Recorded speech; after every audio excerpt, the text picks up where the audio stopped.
시편 44번째 시간입니다. 오늘 말씀은 시편 40편 1절부터 17절 말씀까지입니다.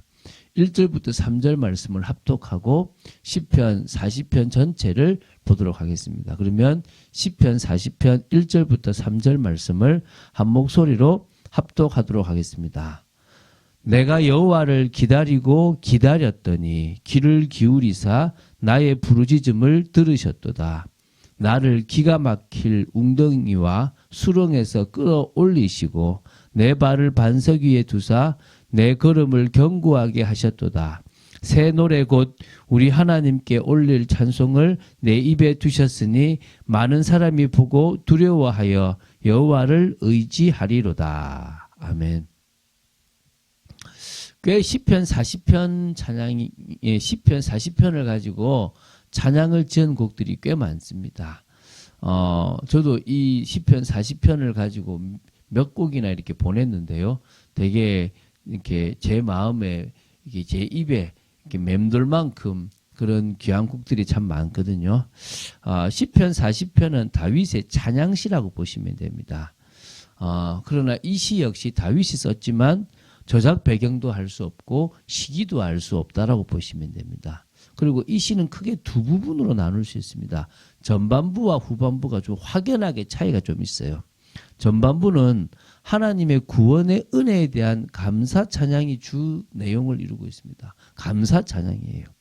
그에 반해서 후반부는 하나님을 향한 구원의 호소가 주 내용을 이룹니다. 그래서 전반부는 찬양시적 성격이 두드러지고 있다고 보면 후반부는 비탄시적 성격이 두드러진다고 보는 거예요. 그러니까 일부 학자들은 이거 안 맞는 시 두 개를 합쳐놓은 거 아니냐, 무리하게 결합시켜서 한 시를 만들어준 거 아니냐라고 추정하는데 또 아니라고 하는 학자들이 많고 또 그렇게 보는 견해가 또 많이 시키면 지배적입니다. 다시 말하면 연속성을 가진 하나의 시로 보는 것이 합당하다는 거죠. 그러니까 전반부는 이 현재의 구원의 은혜에 대한 감사 찬양이 아니라 다시 말하면 어떤 위기 상황을 맞은 다윗이 지금 어떤 위기 상황을 맞은 다윗이 전에 하나님께서 구원의 은혜를 주셨던 것에 대해서 회상하며 감사의 찬양을 드리고 있다라고 보시면 되고요. 후반부는 그 전날에 그러한 하나님의 구원의 은혜를 회상하며 자신의 죄로 인해 찾아온 현재 당면한 위기에서 다시 구원하여 주실 것을 호소하는 내용입니다. 그러니까 다윗은요, 거의 전생애를 힘들었다고 보면 돼요. 회개도 하고 나를 구원해 달라고 하는. 그러니까 여러분 마음이 오락가락 하는 게 정상이라는 거예요. 여러분이 힘든 게 정상이고 여러분이 갈등하는 게 정상이에요. 그런데 그 갈등을 하다가 끝이 어디로 가면 안 된다고요? 세상의 결론을 내리면 안 되고 역시 주님밖에 없네요. 주님 나를 구원하여 주십시오. 이렇게 가는 게 맞다는 거예요. 자, 이렇게 볼 때 그 구원의 은혜에 대한 감사 찬양은 후반부의 구원의 호소를 위한 사전 포석과 같은 거라고 이렇게 보기도 하거든요. 그래서 찬양시로 분류되고 있지만 비탄시에 더 가깝다고 보는 것이 적합한 거죠. 그래서 찬양시로 분류된 것은 현재의 위기 상황과 관련한 구원의 호소보다는 전날의 구원의 은혜에 대한 찬양에 많은 할애를 하고 있기 때문에 이것을 찬양시라고 보는 것이지, 사실은 지금 상황은 비탄시, 나를 구원해달라, 은혜를 내려달라고 하는 호소에 가깝다라고 보시면 된다는 겁니다. 그래서 여러분 그런 게 있잖아요. 너무 힘들면 그냥 웃고 주여 당신밖에 없습니다 이러지 않습니까? 그건 지금 남이 볼 때는 야, 너 왜 그러냐, 미쳤냐라고 보는데 자기는 지금 주님 말고는 내 마음을 위로할 존재가 없는 거야. 그럴 때 있잖아요.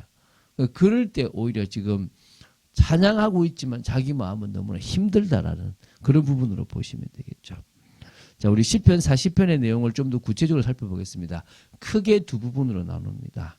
그게 바로 이제 1절부터 10절까지의 전반부와 11절부터 17절까지의 후반부입니다.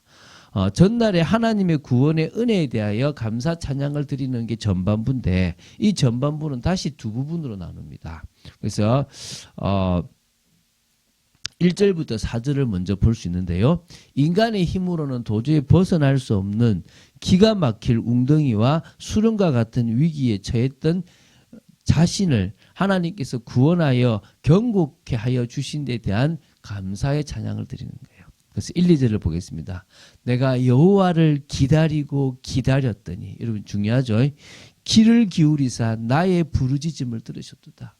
위기 가운데서 누구를 기다린다고요? 나를 구해줄 누군가가 아니라 여호와를 기다리고 기다렸는데, 그러니까 그분이 귀를 기울이사 나의 부르짖음을 들으셨다는 거예요. 그래서 나를 기가 막힐 웅덩이와, 기가 막힌 거야. 이 웅덩이 어떻게 이게 빠졌냐? 수렁에서 끌어올리시고 내 발을 반석 위에 두사 내 걸음을 견고하게 하셨도다. 여러분, 이게 하나님이 하시는 거예요. 기가 막힐 웅덩이와 수렁이란 것은 인간의 힘으로는 도저히 벗어날 수 없는 위기를 의미하지 않습니까? 다윗은 평생에 이러한 위기를 여러 번 겪었습니다. 그러므로 여기서 말하려고 하는 위기가 구체적으로 어떤 것인지를 굳이 알 필요 없고요.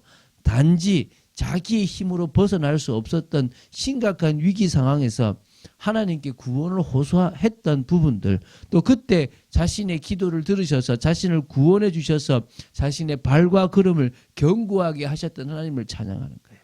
3, 4절은 더 그렇습니다. 새 노래 곧 우리 하나님께 올릴 찬송을 내 입에 두셨으니 많은 사람이 보고 두려워하여 여호와를 의지하리로다. 여호와를 의지하고 교만한 자와 거짓에 치우치는 자를 돌아보지 아니하는 자는 복이 있도다. 주님이 자기에게 늘 새 노래를 부를 수 있게 하신 거예요. 그 말은 무슨 말이냐면 하나님께 올릴 찬송을 입에 두셨다. 이게 어떤 의미냐 그러면요.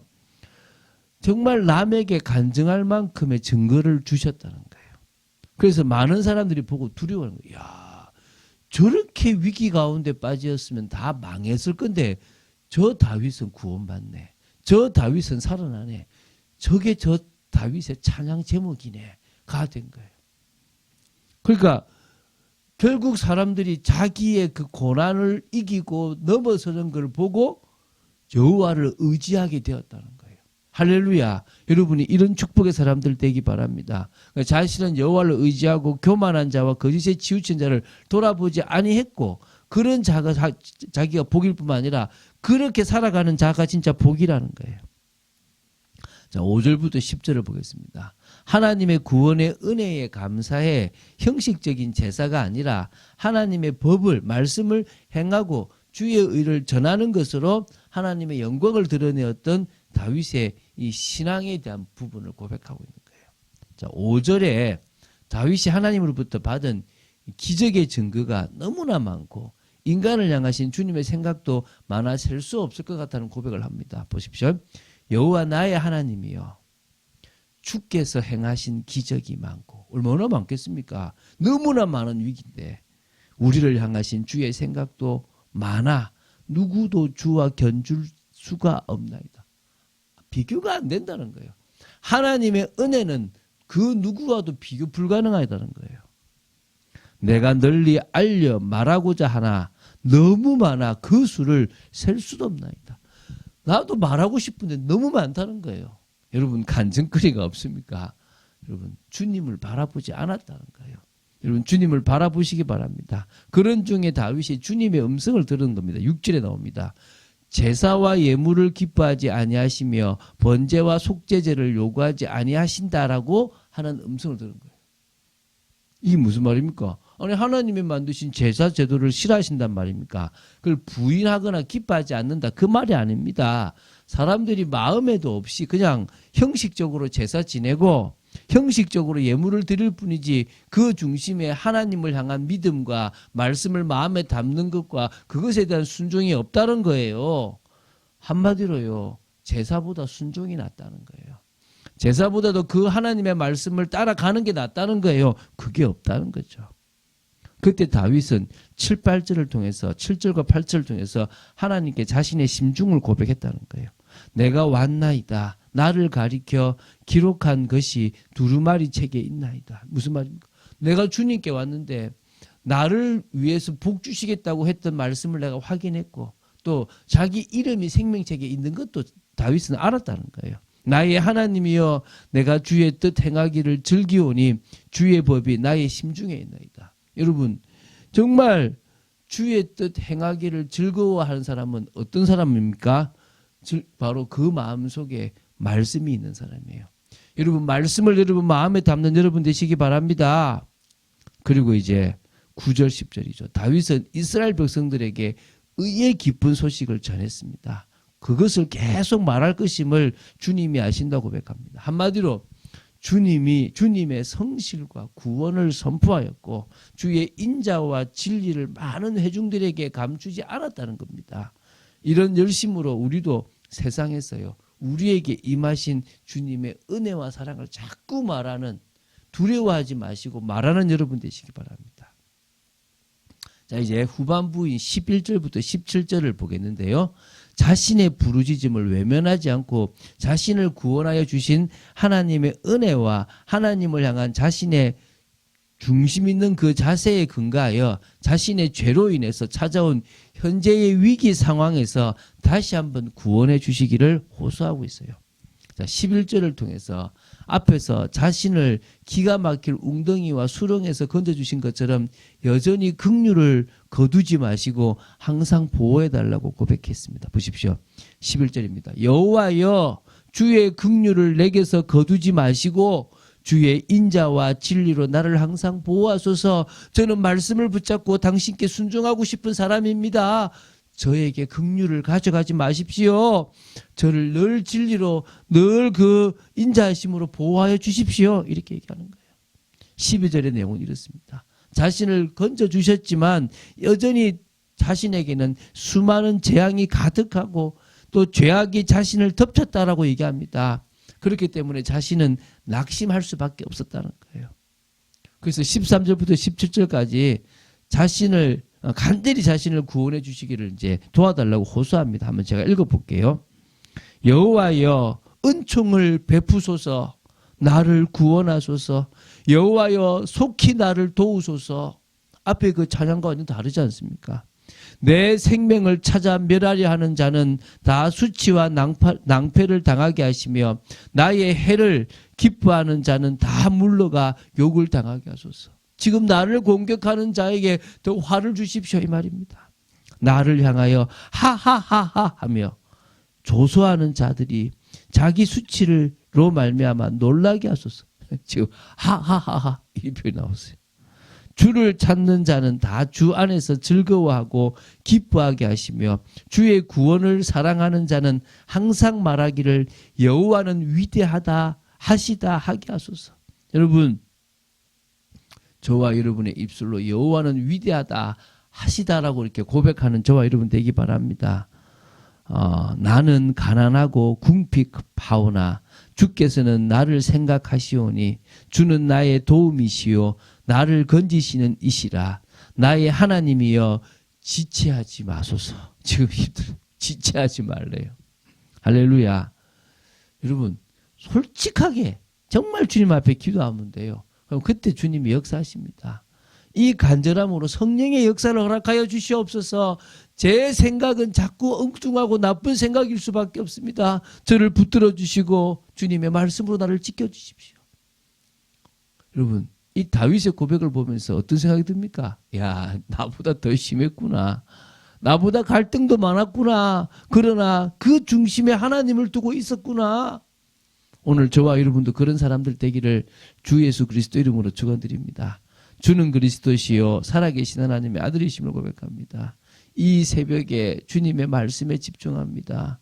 저희들이 정상적인 사람으로 새벽을 깨우고 저희들이 정상적인 사람으로 주님을 바라보고 찬양하는 축복의 사람이 되게 하심을 감사합니다. 끝까지 믿음으로 나아가기를 원합니다. 끝까지 주님만을 바라보기 원합니다. 역사하여 주시옵소서. 주 예수 그리스도 이름으로 기도드립니다. 아멘.